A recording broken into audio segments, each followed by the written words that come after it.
kulanti wanaagsan halkan warqaadii waxaad ku soo dhawaataan wararkii ugu dambeeyay arrimaha siyaasadda Soomaaliya kaga hayno kooda ugu waaweyn wararkii ugu dambeeyay doorashooyinka ra'iisul wasaare Maxamed Xuseen Roble oo baaq kama dambaysa mar kale u diray madaxda maamul goboleedyada dalka baarlamaanka galmudug oo qaaday tilaabo halis ku ah musharaxiinta uu soo gudbiyay madaxweyne Qoorqoor hadaba maxay tahay tilaabadan sidayse u saameynaysaa musharaxiinta loo xiray kuraasta aqalka sare ee galmudug ka soo galaya baarlamaanka 11aad ra'iisul wasaare Maxamed Xuseen Roble oo gaaray magaalada Nairobi iyo wararkii ugu dambeeyay kulamo xasaasi ah oo halkaas uu kula yeeshay mas'uuliyiin ka tirsan dawladda Kenya qayradaan ka soo yartay liiska musharaxiinta uu soo saaray madaxweyne Qoorqoor iyo mid ka mid ah shakhsiyaadkii loo diiday inay u tartamaan kuraasta aqalka sare oo afka furtay iyo madaxweyne Farmaajo oo qadka taleefanka kula hadlay amiirka dalka Qatar qodobada sida goonida labada mas'uul ay uga wada hadleen ayaan idiin soo gudbin doonaa qodobadaas ayaan ku faahfaahin doonaa warka insha Allah waana 4 taariikhdu ay ku beegan tahay 12 bisha 8 Agoosto sanada 2022 daawada nagala qayb qaado faafinta warkan adigoo gaarsiinaya asxaabtaada kuna share gareynaya baraha bulshada oo aad ku maasantahay qaybta commentiga haddii aad nagu rabto aragtidaada mar kale kulanti wanaagsan aynu ku bilowno warqaatiyub ra'iisul wasaaraha Jamhuuriyadda Federaalka Soomaaliya Mudane Maxamed Xuseen Roble ayaa kadib doorashooyinkii maanta ka qabsoomay magaalada Garowe ee xarunta maamulka Puntland waxa fariin u diray madaxda maamul goboleedyada dalka si doorashooyinka loo dedejiyo ugu horeyntii ra'iisul wasaare Maxamed Xuseen Roble ayaa bogaadiyay tilaabada uu qaaday madaxweynaha dowlad goboleedka Puntland Siciid Cabdullaahi Dane ee lagu soo saaray 11 kursi ee ka tirsan aqalka sare ee baarlamaanka Soomaaliya sidoo kale ra'iisul wasaaruhu wuxuu bogaadiyay tilaabada uu qaaday madaxweynaha galmudug Axmed Cabdi Kaari Qoorqoor oo soo saaray liiska musharaxiinta 6 ka mid ah kuraasta 8 ah ee yaala magaalada Dhuusamareeb ee caasimadda dowlad goboleedka galmudug ugu dambeyn dhammaan dowlad goboleedyada ayuu kula dardaarmay ra'iisul wasaaruhu inay dedejiyaan howlaha doorashooyinka si waqtiga loogu talagalay loogu soo afmeero war qoraal uu ku soo daabacay bartiisa gaarka ah ee Facebook Maxamed Xuseen Roble waxa uu ku yiri waxaan madaxweynaha baarlamaanka iyo shacabka Puntland ugu hambalyeynaya bilaabista doorashada kuraasta ugu horeeya ee aqalka sare waxaan kaloo hambalyo leeyahay xildhibaanada soo baxay anigoo rajeynaya in hawsha harsan si xasiloon loo soo dhameystiro sidoo kale waxaan bogaadinayaa madaxweynaha galmudug Axmed Cabdi Kaari Qoorqoor oo soo gudbiyay liiska ugu horeeya ee musharaxiinta aqalka sare ee baarlamaanka federaalka Soomaaliya dhammaan dowlad goboleedyada waxaan isku dardaarmaynaa inay dedejiyaan hawsha doorashada maadaama waqtigu isgurayo si loogu dul shaqeeyo jadwalka lagu heshiiyay ayuu yiri Maxamed Xuseen Roble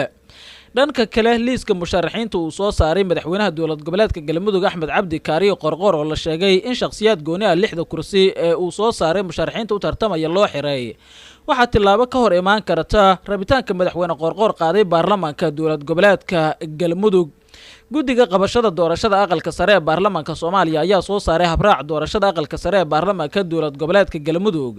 kaasi oo qodobadiisa ay ka mid yihiin kuwa adag oo ka duwan habraacyada maamul goboleedyada kale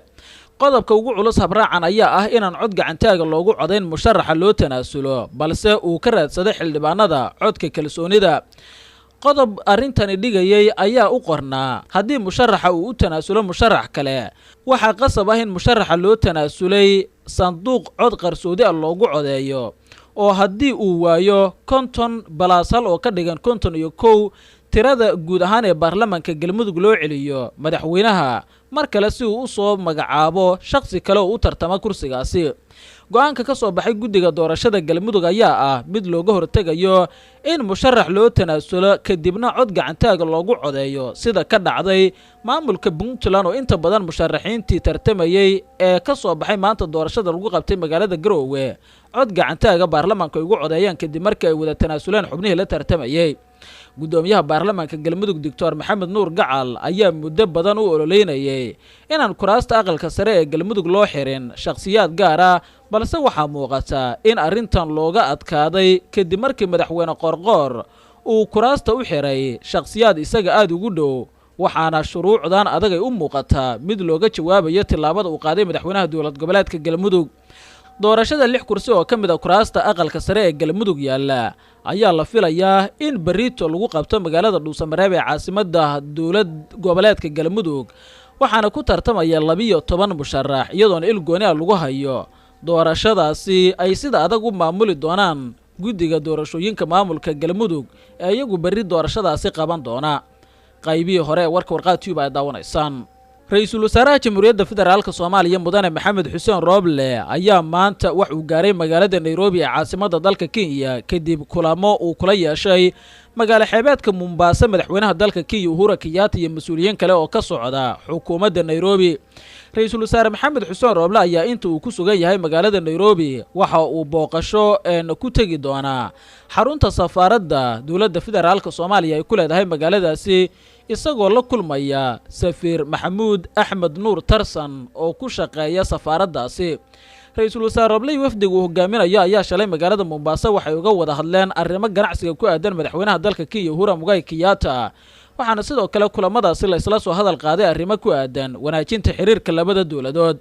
labada dhinac waxa ay si gooni ah u yeesheen kulamo gooni ah, waxaana xukuumadda nairobi mar ay soo bandhigtay arrin xanaaf abuurtay taasi oo ahayd inay kala hadleen wafdiga ra-iisul wasaaraha muranka badda. taasise waxaa si weyn uga hor yimid xukuumadda ra-iisul wasaare maxamed xuseen rooble. ugu dambeynna waxay ku qasbanaatay dowladda kenya in dib ay u masaxdo qoraalka ay arrintaasi ku baahisay. ra-iisul wasaare maxamed xuseen rooble wafdiga la socda waxay il gooni ah iskaga hayaan in lagala hadlo arrinta muranka badda ee dacwadeedu ay taallo maxkamadda cadaaladda adduunka lagana sugayo go-aanka ugu dambeeya ee ka soo bixi doona. ra-iisul wasaaraha, wasiirka arrimaha dibadda iyo mas-uuliyiin kale oo safarkan qayb ka ahna waxay ku celceliyeen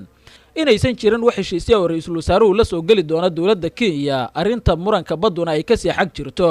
ra-iisul wasaare maxamed xuseen rooble wafdigiisu sidoo kale waxaa lagu wadaa in kulamo kale ay la qaataan mas-uuliyiinta ugu sarraysa dowladda kenya ka hor inta aysan dalka ku soo laaban. weli warqad ayaa daawanaysaan. qayladhaan ayaa ka soo yartay liiska musharaxiinta uu soo saaray madaxweynaha dowlad goboleedka galmudug axmed cabdi kaariyo qoorqore u tartamaya 6 kursi oo ka mid ah kuraasta aqalka sare ay ku leedahay galmudug.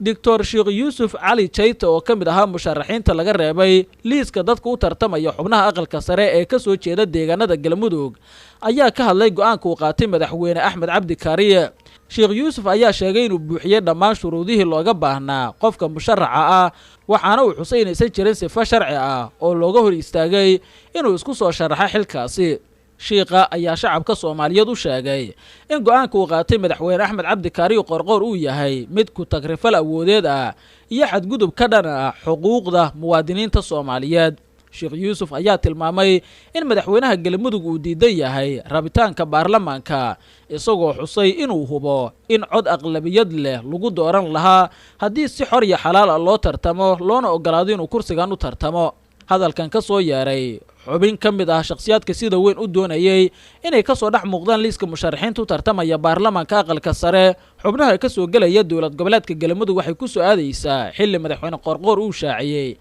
liiska 12 xubnood oo 6 kursi u tartamaya. xogaha ugu badan ay sheegayaan in 6 xubnood loo xiray kuraastaasi, inta kalena ay yihiin maqaar saar. ugu dambayna madaxweynaha jamhuuriyadda federaalka soomaaliya mudane maxamed cabdulaahi farmaajo ayaa qadka taleefanka kula hadlay amiirka dalka qatar, waxaana kulankan la sheegay dhinaca qadka taleefanka in arrimo badan oo siyaasadda lagu gorfeeyey. madaxweyne maxamed cabdulaahi farmaajo ayaa amiirka dalka qatar si gooni ah wuxuu ugala hadlay arrimaha doorashooyinka iyo arrimaha kale ee la xiriira xiriirka labada dowladood u dhexeeya. dowladda qatar waxay ka mid tahay dowladaha sida weyn u taageera dowladda soomaaliya, waxaana la sheegay inay si gaar ah u maalgeliso madaxweynaha muddaxileedkiisu uu dhammaaday maxamed cabdulaahi farmaajo iyo saaxiibadiisa siyaasadda. qatar waxay ku lug leedahay arrimaha siyaasadda, waxaana lagu xasuustaa in kaalin weyn ay ka qaadatay soo bixitaankii amaba doorashadii uu ku soo baxay madaxweyne maxamed cabdulaahi farmaajo. waxaa sidoo kale qatar lagu xantaa in hadda ay tahay saaxiibka ugu dhow villa soomaaliya, iyadoona uu muqallas uga yahay arrimaha siyaasadda fahad yaasiin xaaji daahir oo ah taliyaha hay-adda nabad-sugidda iyo sirdoonka qaranka soomaaliyeed. ilo xogogaala waxay tibaaxeen in madaxweyne farmaajo uu kala hadlay dowladda qatar arrimo ku aadan doorashooyinka iyo sidii loo dhimi lahaa amaba loo yarayn lahaa khilaafka ka dhex qarxay madaxweyne farmaajo iyo ra-iisul wasaare maxamed xuseen rooble kadib markii rooble uu ka soo jawaabi diiday warqad codsi ah oo ka timid madaxweyne farmaajo oo ku aadaneed in heshiis uu ka dalbaday ra-iisul wasaaraha maadaama xilli adag oo doorasho lagu guda jiro doorashooyinka iyo maamulkoodana uu si buuxda gacanta ugu hayo ra-iisul wasaare maxamed xuseen rooble. guud ahaan intaas ayaan kusoo gabagabeynaya warkaad kala socotaan warqaad tube daawad haddaad ku cusub tahay channelka nagu soo biir subscribe dhowr rukuma kadibna fura gambalaalka tan iyo kulanti damba nabade.